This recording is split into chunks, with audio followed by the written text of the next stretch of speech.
દાદાજી જય મા મોગલ જય દ્વારકાધીશ બધાને સ્વાગત છે નવા દિવસે નવા વ્લોગમાં।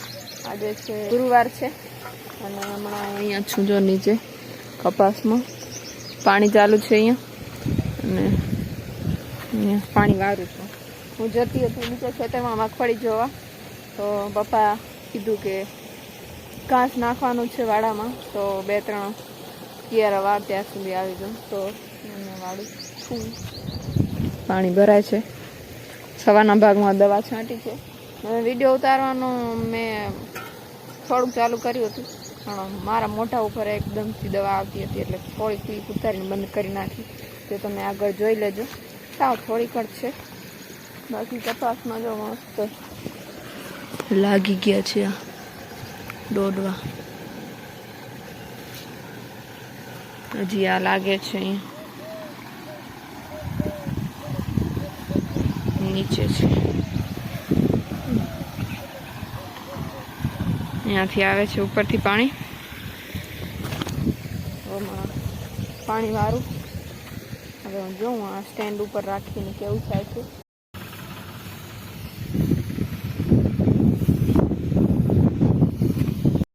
એક કિયારો ભરાઈ ગયો આટલું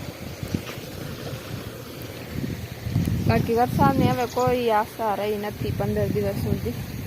હમણાંનું વાતાવરણ છે એ જોઈને કચ્છમાં તમે ક્યાંથી વિડીયો જોવો છો એ ત્યાં ડિપેન્ડ કરે। પછી કહેશો કે અમારી અંદર વરસાદ ચાલુ છે અને તમે કહો છો કે વરસાદની કોઈ આશા નથી।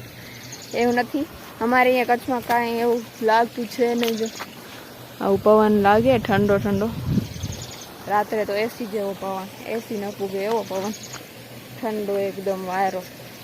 આવા વાયરામાં કોઈ પણ પ્રકારનો વરસાદ આવવાની શક્યતા હમણાં દેખાઈ રહી નથી। પાકિસ્તાન ઉપરથી કચ્છ વિસ્તારને લગભગ આખો કચ્છ, જામનગર, પોરબંદર, દ્વારકા એ વિસ્તારમાં વધારે અસર કરી રહ્યા હતા ને હમણાં તો લગભગ મોટાભાગના ગુજરાતમાં સૂકા પવનોની અસર છે। છેલ્લે 30 તારીખ પછી જોઈએ શું થાય છે।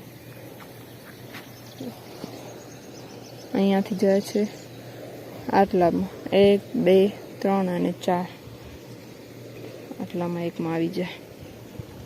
ઘાસ છે, ઘાસ હવે કાઢતા નથી, નહીંતર ઘાસ છે ને કાઢી નાખીએ વરસાદ પડતો હોય ને એટલે।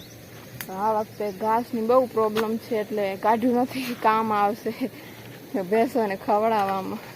નહીંતર ઘાસ એકેય ઘાસ નહીં રહેવા દઈએ પણ મજબૂરી છે રાખવાની। તો ઘાસ વેચા તો લેવો પડે છે તો પછી વાત પૂરી ને પશુપાલકોને, કેમ કે હવે બહુ સમય નીકળી ગયો। હવે તો દુષ્કાળ જેવી પરિસ્થિતિ કહેવાય।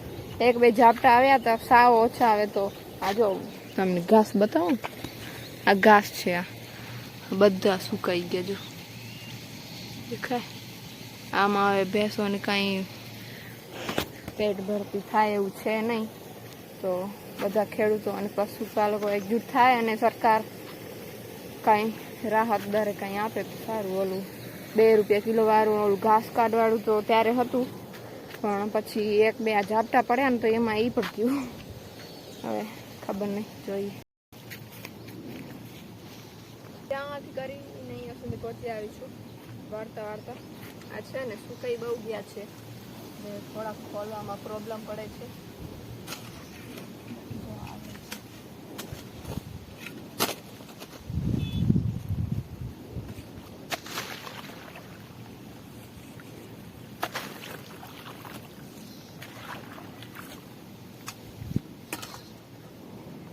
પડી ગયું છે આ પણ યાર।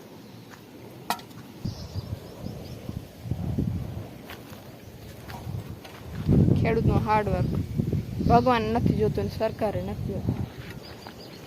ભગવાન તો જોશે, ભગવાનથી તો હજી આશા રાખવાની। ભગવાન છે એ તો ક્યારેક આપે ને ક્યારેક ન પણ આપે। એમાં 2-3 વર્ષથી એવો વરસાદ પડે છે ને, આ ખેતર દેખાય ને તમને મગફળી વાળો, આમાં નદી આવી જાય એટલું પાણી આવે। આ વર્ષે પાણી માટે હવે તરસે છે બિચારી। જઈશ તમને આગળ બતાવીશ। ચાલો અહીંયાથી જો મગફળી જોઈ લો, હવે જવાનું નથી। આખો લગભગ કપાસમાં પાણી પવાઈ ગયું। આ રહી આપણી મગફળી, ત્યાં છે ને જ્વાર નાખી હતી ને એનો પટ્ટો છે જો આ પીળા કલરનું થઈ ગયું થઈને। એટલે ગયા વર્ષે ઘઉંનું થયું હતું, આ વર્ષે આટલું જ થયું છે। બાકી જો અહીંયાથી કાગળ બાગળ બધું કાઢી નાખ્યું. વરસાદ થશે તો વાડી થશે, બાકી તો રામે રામ ડાય. થોડું ઘણું રહ્યું હતું. પપ્પા પાય છે કેમ કે પપ્પા પછી રંજકો કાપવા ચાલ્યા ગયા હતા, તો મેં વાડ નાખ્યું. આ બાજુ વળી ચાલુ થશે, નીચે પવાઈ ગયા એટલે પાછું હવે જાઉં છું ઘરે. હોજ કદાચ આખો ભરાઈ ગયો હશે તો બંધ કરવાનું છે.